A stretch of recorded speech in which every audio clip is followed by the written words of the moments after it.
Hey everybody, Brian here with your Trainer Tip Tuesday. Today I'm going to go over a little bit of how to work yourself towards a ab rollout. Today we're going to be using a stability ball to start the process. I'm going to show us a short lever version, so this is going to be for people trying to learn that movement as we work to the harder variation. So how we're going to do this is I'm going to start with myself on my knees. I'm going to lean forward into the ball with my arms on my forearm position. And then from here, I'm gonna be rolling that ball outwards as I'm kind of pushing those arms nice and straight, and I'm pivoting off the knees. And when I come back, I'm gonna be pulling the elbows back into the body as I kind of crunch my body down. And then as I go back out again, I'm gonna lengthen and then reach my arms up. And I don't want any major changes in that low back. So we shouldn't be here as we come out, as that's gonna put way more work into the low back rather than keeping that in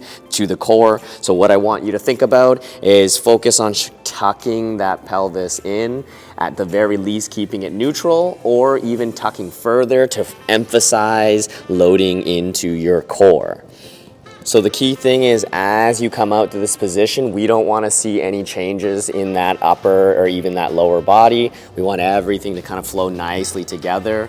As I roll forward, I want to keep the rest of my body nice and tight, like I'm trying to push myself away from the ball. And then as I come back in, I'm gonna think about crunching myself nice and strong. And then as I go back out again, I'm gonna let my arms go longer, and that's gonna make it a little bit more challenging.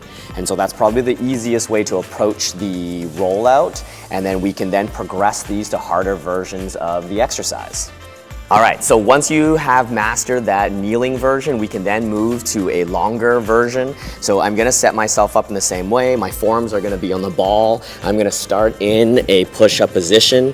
Now the challenge of doing this on the ball, as you can see, there's a greater amount of instability going back and forth. My main goal is still push away from it, maintain that tuck in the hip, and then as I now move the ball forward and back, this is gonna be challenging my core to be working really hard.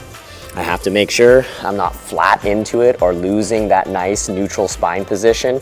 In fact, I would even encourage pushing yourself up and then subtly moving that hip so that you're kind of gently tucking over. In this position, it is okay to have a slight rounded position as long as you're maintaining that tuck in your hip.